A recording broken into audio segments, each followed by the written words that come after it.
places. There's no excuse. You've been loosed. This is From Destruction to Dignity with Janice Pons. Each week, Janice shares her wisdom to enlighten, educate, and advance the culture in America today. Janice Pons is a mother, author, and free thinker, and your host for our podcast this evening.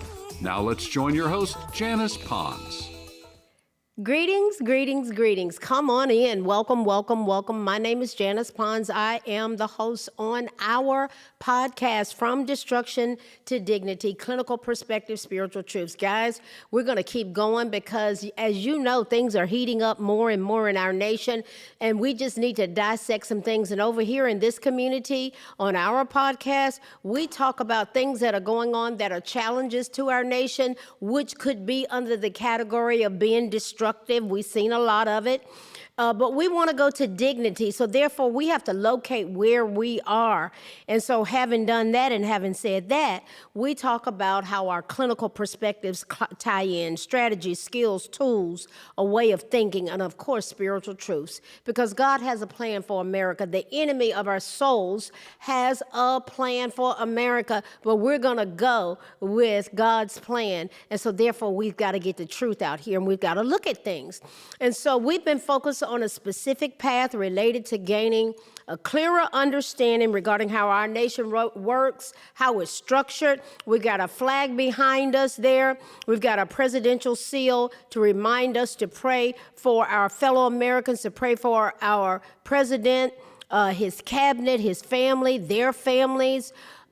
We know that there has been a struggle in our nation. We had I always like to keep in mind the 78% of working Americans who were living paycheck to paycheck, barely making ends meet in 2024. So here we are coming up on 2 years later that we're still talking about that. That number's gone down to about 65%, and we're believing that it will continually go down. There are a lot of dynamics, but we want our nation to do well. And guys, y'all know me. I care about America. I care about our posterity. And I'm not so much bogged down with political parties, although I call myself a Christian conservative constitutionalist. And there are certain party platforms that line up closer with that. So we're going to continue to pray for our fellow Americans, each other. We're going to pray for the ones that were struggling. We're going to pray for our president, his cabinet, their families, us. Yes, our country is in a very strategic place. There were plans to cause our country to implode. And so we talk about those things, and people say, well, what do you mean there were plans to cause the country to implode? Guys, if you got the blinders off of your eyes, you can see that there was a perpetrated attack upon this nation. So I've repeatedly asked, who needs to be the leader of this nation? We know who is. We know the political party that is on Capitol Hill in the majority. That is subject to change. So we need to be dissecting some things and helping people to understand, because there's a lot at stake. So does it matter who's in the White House? I say yes. Does it matter who's on Capitol Hill? I say yes. Oh, yeah. So tonight, we're going to examine something that has generated a lot of discussion in our nation. Guys, we need to do some fact checking. And we got so much that's plummeted at us and pelted towards us and crammed down our throats on the lying, manipulative, deceptive mainstream media and even on social media. And so we've just got to go, okay, fact check. Is there a need for us as a nation to be fact checkers? That is a part of what drives me. The truth. I want to know the truth. Now, in that vein, it is so important that we never forget facts. Thus, we should never forget about what we've been through. What exactly were we subjected to? Guys, we were subjected to abuse. Stick with me. We're going somewhere. If you have been through abusive relationships, you don't forget what you went through. Now, the abuser wants you to forget, and they'll gaslight you. And we have been masterfully gaslit in this nation. If you have any questions about what gaslighting looks like, go back and look at what Obama, Biden, and Harris said at the memorial service of Jesse Jackson. Classic example of gaslighting a nation. And they lived up to the terminology that God gave me, the Obama, Biden, Harris cabal. Oh, yeah. So just listen to what they say. That's gaslighting to the T. So the truth is important. If we forget about facts related to abuse, guys, we'll forget from whence we have come, and we'll forget about where we're going. We don't ever need to forget about the abuse. It's not that we're camping out at it, but we need to remember, if we are the direct victims of abuse, it's important to remember who perpetrated the abuse upon us and to remember exactly what they did and why did they do it. What was their modus operandi? Why did they do it? I mean, seriously, do we go back to them to willfully let them do it again? Many do, and it can cost them dearly. Think about it. That's what happened down there in that situation in Shreveport, Louisiana. Oh, yeah, there was abusive. This was an abusive situation. And reportedly, that man told that lady that the wife, that they were supposed to be going to divorce court or proceedings the next day before he took the life of all his children and then shot her as well. And the girlfriend, he had reportedly told her that if she ever tried to leave him, that he was going to take her life and the children. And we know the outcome of what's happened. That's a whole other dynamic that I'm going to be the dynamics thereof related to all of that. I'm going to be dissecting that on my platform because there's so much to glean from that. But that's abuse. The epitome of abuse is to take someone's life, and what a sad commentary. So my fellow Americans, and so, okay, this just hit me. Have Americans lost their lives as a result of us being subjected to abuse, of us being gaslit? Have Americans paid the ultimate price in terms of them losing their lives because of what we were subjected to regarding illegal immigrants that were in our nation, the Laken Rileys and the people such as that have literally lost their lives? Why? Because we were subjected to an abusive system, a negligent, abusive system. Think about it. My fellow Americans and my brothers and sisters, we must never, ever forget the Democrat Party's unrepentant legacy of yesteryear. To be quite honest, I've never, ever heard them take responsibility for it. Never. From maintaining slavery, Civil War Confederacy, the triple K, there's a letter K, triple it, terrorizing both white and black Republicans, that's a part of our history, lynching both white and black Republicans if they would not renounce their ties to the Republican Party. That's when the KKK started. I tried to stay away from the three letters, but hey, they're a part of history.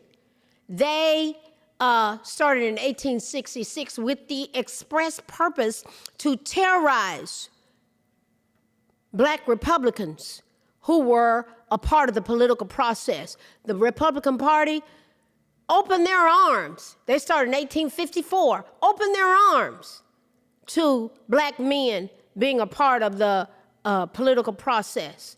Oh yeah, to black people, but it was the black men that had the right to vote with the 15th Amendment, and not one single Democrat voted for the 14th or the 15th Amendment. Let me go on. Guys, we don't need to forget about.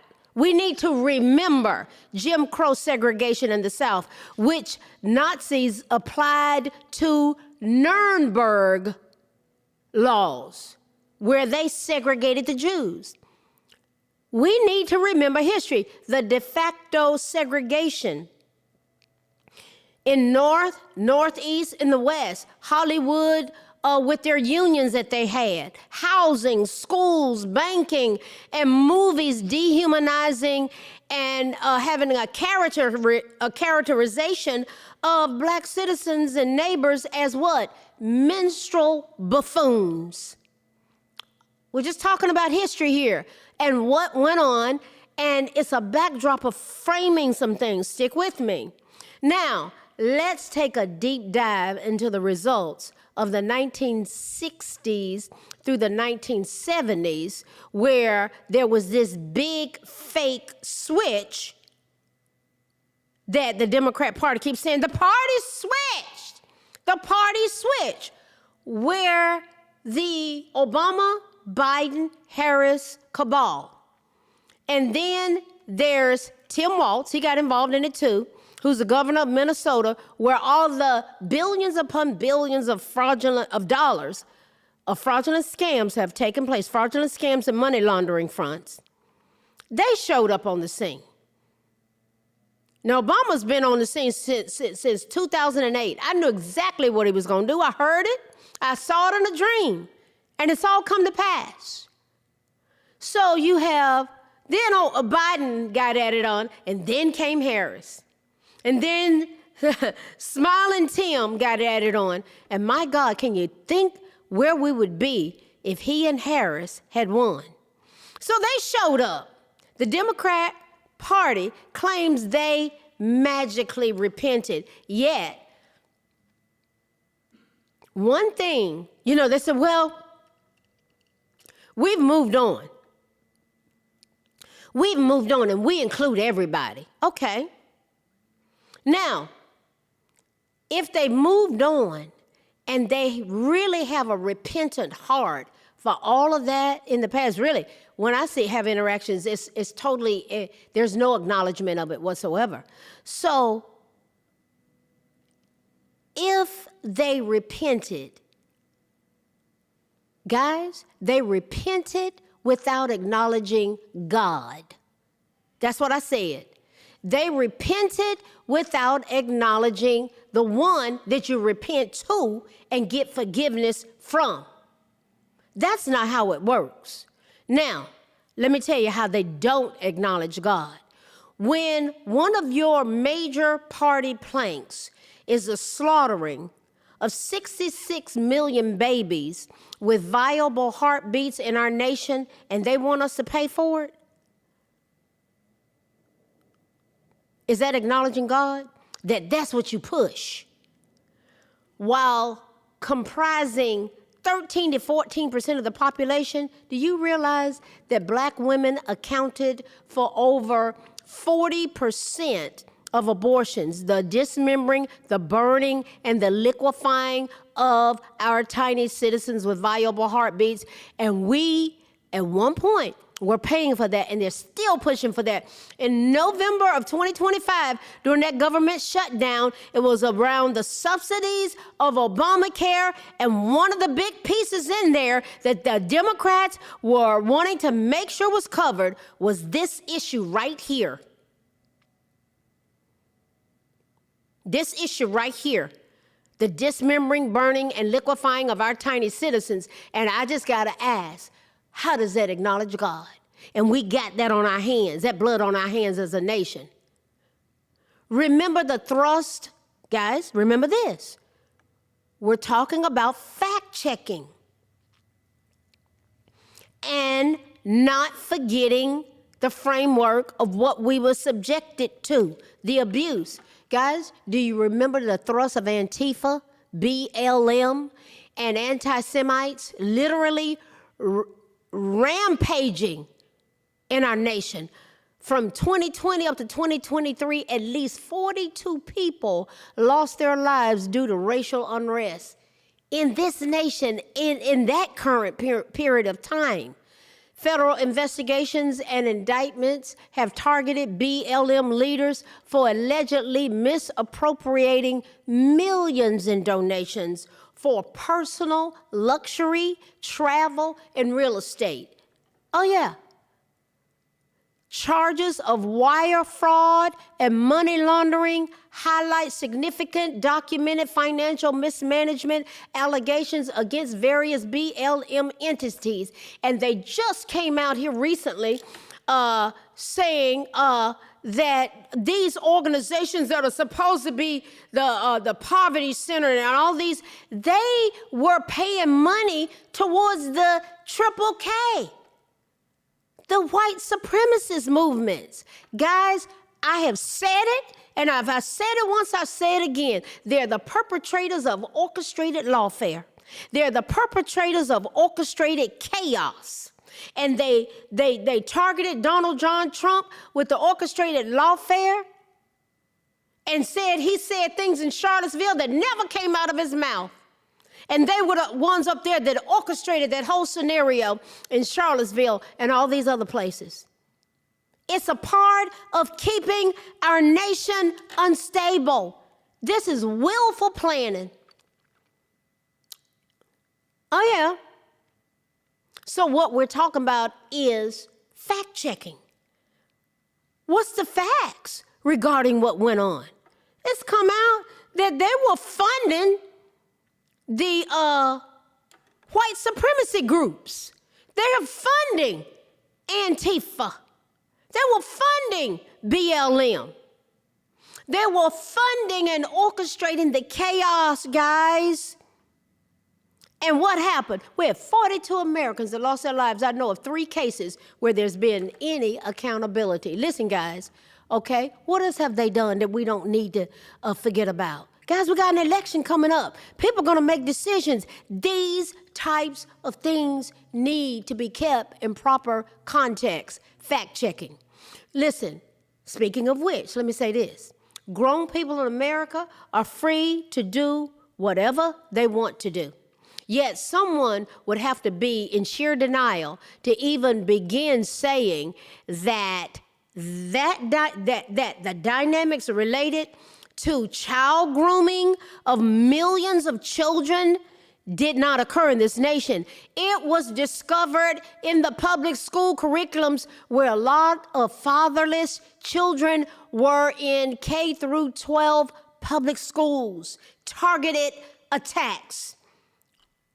Bullseyes being on the backs of our children. Many of them were stuck there in those schools why? Why do I mean, why do I say that? A lot of parents don't want their children in those schools, but they couldn't afford private schools and they were not able to homeschool. That's their reality. But they had to send their children to school and be subjected to diabolical curriculums. How did the curriculums get in the public schools? Guys, we don't need to forget. Now, go back to Obama's safe school czar, Kevin Jennings. What did he say in 1999 in the book, Queering Elementary Education? Go look the book up. Look it up. Don't take my word. Look it up. Queering Elementary Education in 1999, he said that he wanted to start a saturation process in the minds of kindergartners related to homosexuality. Oh, okay. Well, he had a right to write that in a book in 1999. Do you think we need to be aware of the fact that 10 years later, Obama appointed him as the safe school czar? In 2009, the same man that said he wanted to start a saturation process in the minds of kindergartners. And what happened? See, it's one thing to say it, but it's a whole different truth and fact check that's warranted when you realize that's exactly what happened. So our focus in the public schools shifted from reading, writing, and arithmetic to being inundated with specific agendas related to all things sexual. Reading is one of the fundamentals of early education. I worked as a teacher. I worked as a school psychologist. I worked as a clinician working with special needs kids. Guys, I saw what it used to be like.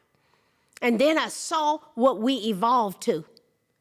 Reading is one of the fundamentals of early education. They should show up reading. That's where we should be.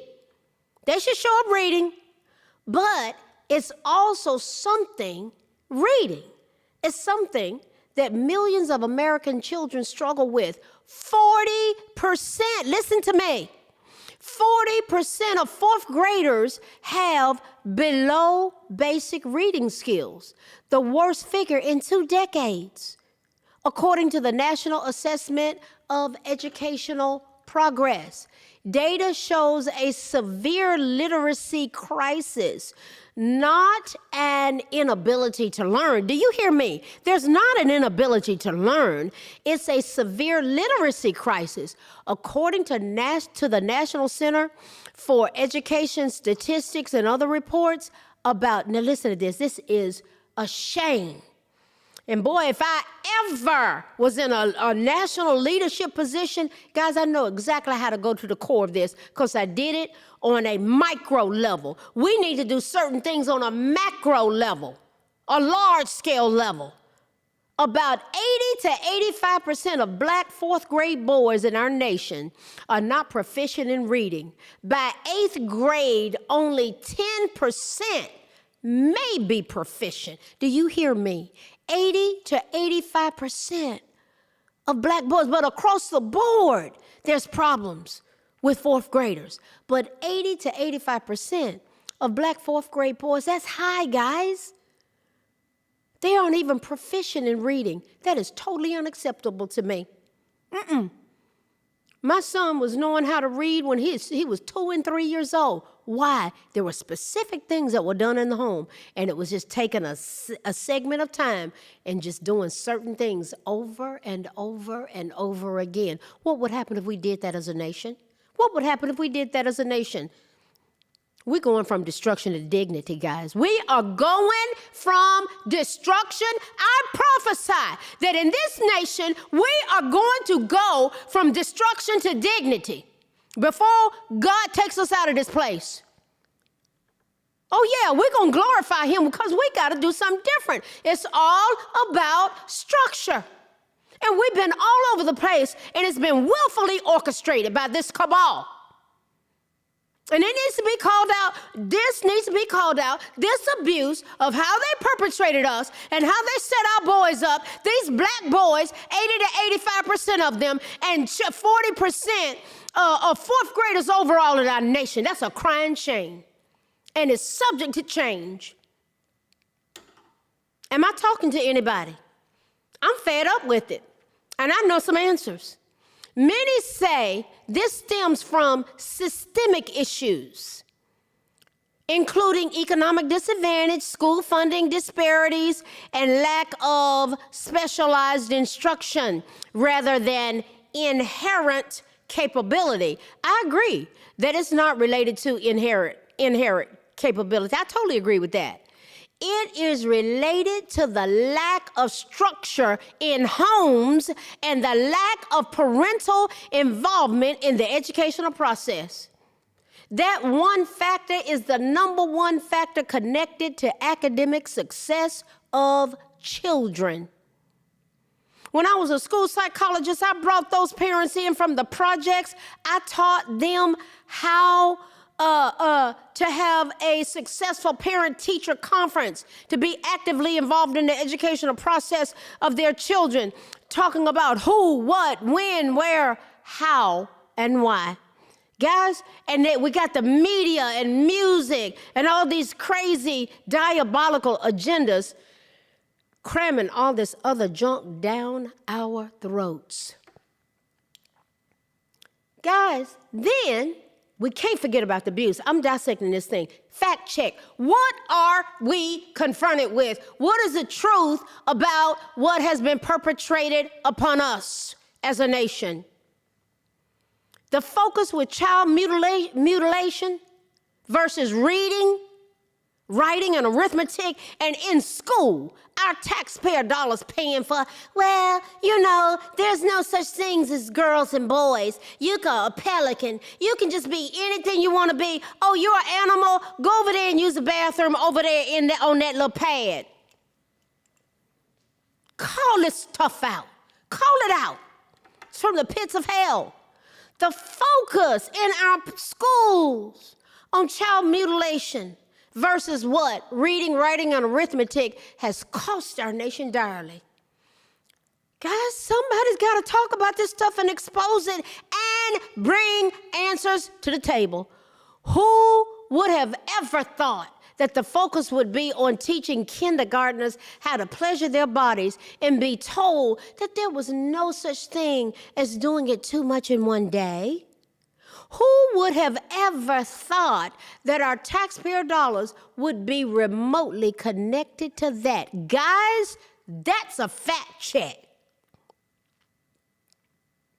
Families have been spiritually demolished by left-wing feminism and welfare handouts, discarding dads from the home, resulting in approximately 34% of Hispanic and 70% plus Black children being in fatherless homes, unmarried to the mother.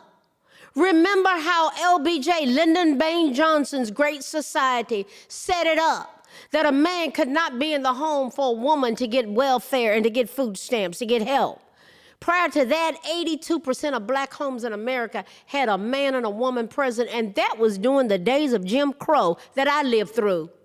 Countless children graduating as illiterate within Democrat Party operated K through 12 public schools located within Democrat Party governed neighborhoods. Check it out. I'm not making this stuff up. This is fact check.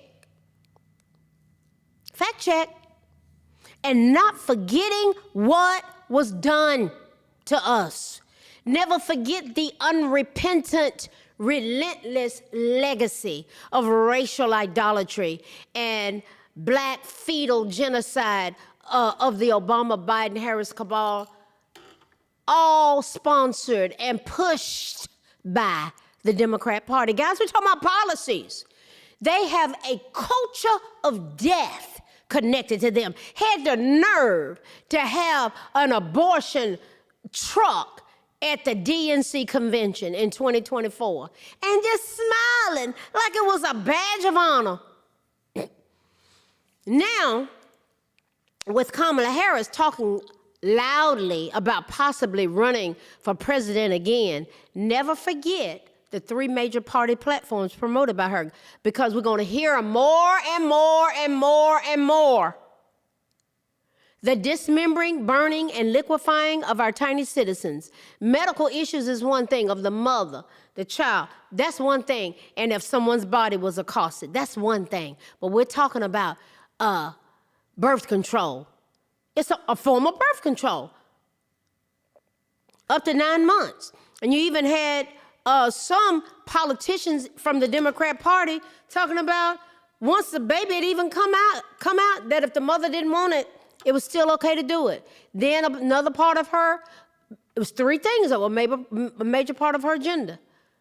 And they're gonna go right back to the same thing. Biological men being in the showers of women in the military and in our schools.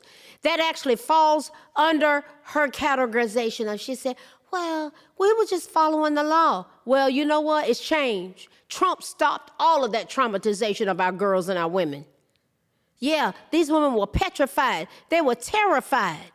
I personally know about women in the military who were tripped out when they were notified that there would be biological men in the showers with them. What else happened? Fact check. Don't forget the abuse. Parents were kept from voicing their concerns in school board meetings. Remember that? Regarding elementary school students being exposed to books with explicit pictures that they should have never been exposed to. showing the motion of this, that, and the other, right there in elementary school students' books. Someone told me that in one school system, 8-year-old boys were sat in a circle and taught how to take their hands and, that's right, finish the sentence. Sit in a circle and taught them what to do with their hands related to their bodies. Right there in a school, part of a lesson, showing them how to do it. I heard myself back in 2024, the actual video used in the public school classrooms, where elementary school children were told specifically, there's no such thing as doing this too much in one day. Guys, 11 and 12-year-olds were taught how to take their fists and what to do with it regarding somebody else's body. Guys, all of that was a part of the curriculum that our taxpayer dollars were paying for. The Obama, Biden, Harris cabal. That administration labeled parents who spoke up as domestic terrorists, literally calling them that. Parents have been put in jail. Parents had their children taken away from them for trying to protect their minor-dependent children. Kamala was complicit in jailing parents related to truancy in California. Guys, there's another solution related to all those kind of dynamics. And then we got to remember this. Never forget that we were paying for the health care, the housing, the food, the monthly money card, the child daycare of illegal immigrants, which included 13,099 felons who were roaming our streets, who were guilty even of homicide. And there were 2,521 felons convicted of kidnapping and of sexual assault, accosting people's bodies. Guys, do you remember when 10,000 were coming in one day? They were just flooding in through Texas from Mexico. But now, President Trump met with the president of Mexico, and she has troops on their side of the border taking care of it. So the border issue is taken care of. We've gone 11 straight months with nobody being let loose into our country from that border. 11 straight months. Did you hear me? But we need to remember what was going on. We need to fact check it.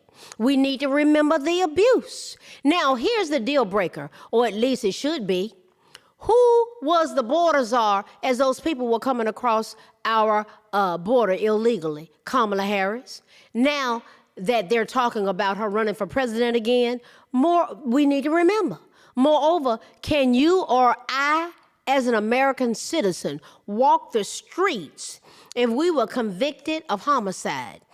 Al Sharpton, you know what he did? He compared Kamala to Queen Esther. Please sit down and take several seats. Guys, then there's the history that leads us up to where we are now. We're talking about the truth being revealed. If we ever use basic logic and deductive reasoning, we're going to be much better off.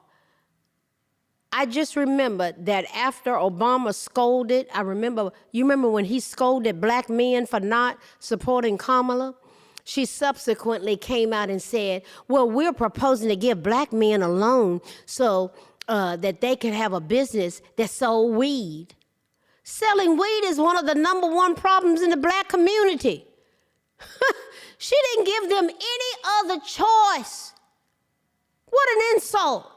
Let's just set them up to sell weed. Choices. Just think about this.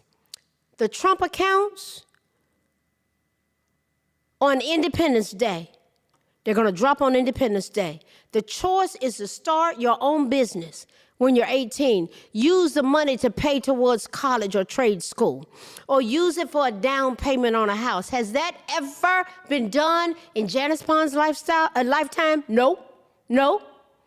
It's not offering money to sell weed, down payment on a house, pay on your college or trade school, or start a business. You don't hear one thing about being connected to selling drugs that fosters addiction. There's a huge trend in the black community with marijuana being laced with fentanyl, as we lead the nation in the group of people dying from fentanyl overdose. Then there's the history of the party that so many defend. What history? Slavery, Indian removal, broken treaties, Trail of Tears, segregation, Jim Crow, lynching, the Triple K, Japanese internment, opposition to the Civil Rights Act of 1964, the Voting Rights of 1965. Johnson couldn't even get enough Democrats to vote for it. Republicans got that bill passed, those bills passed in 64 and 65. The Civil Rights Act and the Voting Rights Act. And the Fair Housing Bill of 1968, that's part of the history. The Democrat Party did that to us. It was all a part of segregation and racism that went all the way back to slavery, up to what I just specified. So, what are they trying to cover up? What do they do with us? They try to cover it up. What are they trying to cover up? This. Act like it never happened. And what do? Blame America. The problem's Trump. The problem's America. The problem's Trump. The reality is America didn't do it. The Democratic Party did it. It was simply based on, historically, it was a part of their platform from their inception up to the current time. There's not one thing that I have specified sitting here tonight behind this microphone as I touch this presidential seal that's a lie. It's fact-checking. All of these dynamics reminds us of why we need to remember what has happened in the past. Sometimes people say things like, just move on, move on. Well, there may be some truth in that, yet we do need to remember the past. It has a direct correlation to our future. This takes us to our clinical perspective that I want to touch upon quickly. Remembering abuse is crucial for healing. Why should it be a consideration? It's crucial for healing as it allows survivors to process trauma, break destructive cycles, and address underlying mental health issues. We are in a mental health crisis in America. That's another podcast. While memory may be suppressed, and what people do, they disassociate. They just actually pull themselves, some people just escape from it. While that's suppressed by some people disassociating, to cope, why? To cope with overwhelming distress, acknowledging the past often through the therapeutic structured process. I'm such an advocate for that. It is key to managing triggers, reducing self-blame, and overcoming relational challenges. What are some key reasons to remember abuse? Why? Healing and integration. When we heal, we integrate. Recalling suppressed memories. Sometimes that's what people are doing. They're acting out what they have not processed out, what they have not worked out.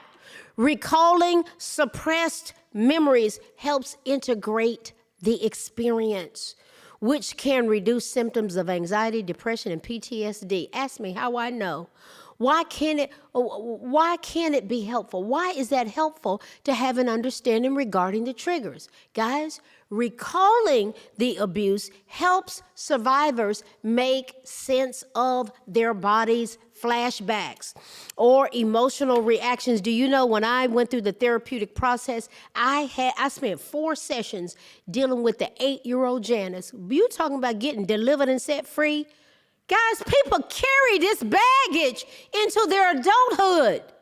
They do. I've dealt with it myself personally, and I've helped people walk through it. Boy, did I get set free.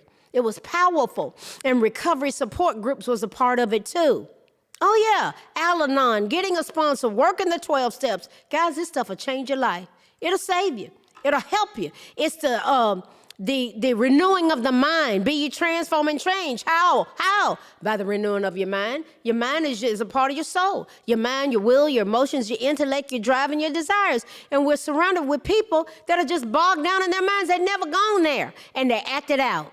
Recalling the abuse in a structured, safe setting and working with someone that knows how to process you through that stuff, it helps survivors make sense of their body's flashbacks or emotional reactions triggered by current events, allowing them to manage their reactions and feel less powerless.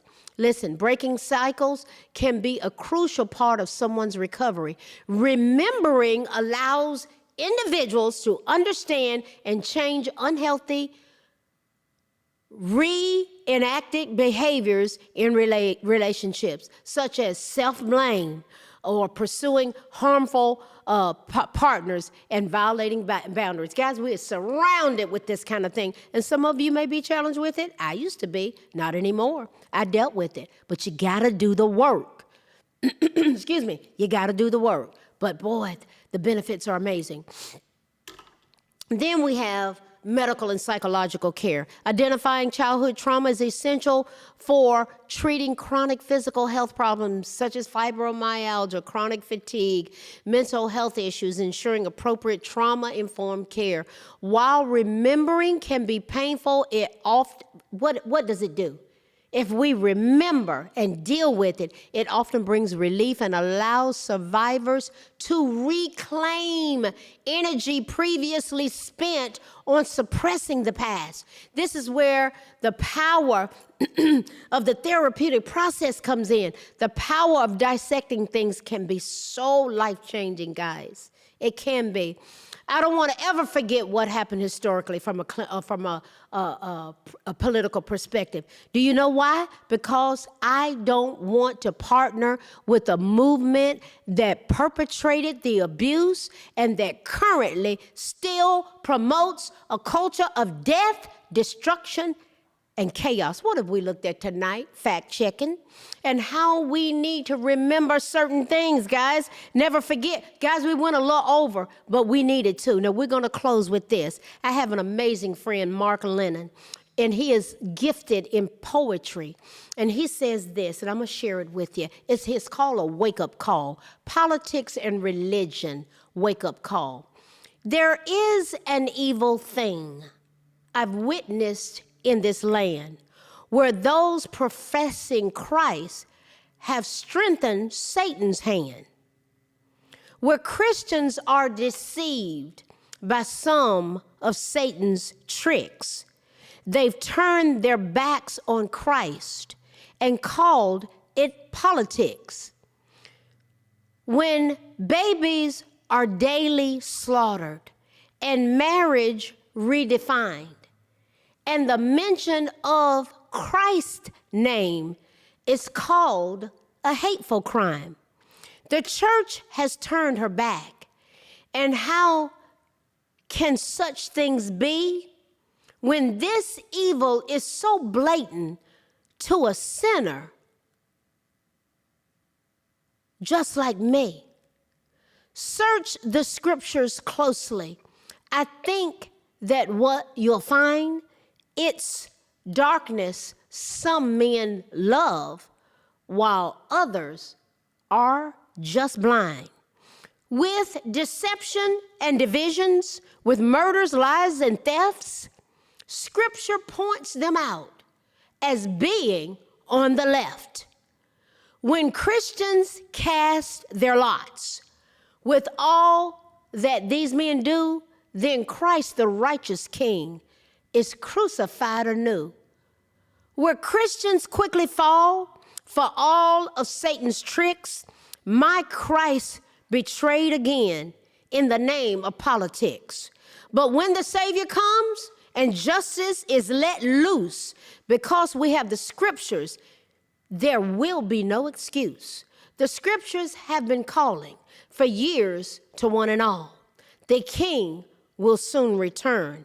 This is your wake-up call. Guys, I will see you next week.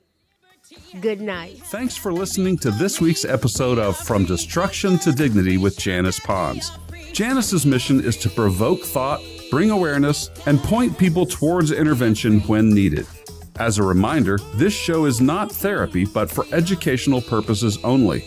For more information, check out JanicePons.com or follow her on social media. We are one power, strength is ours, liberty, been set free, education, affirmation, dedication, information, revelation.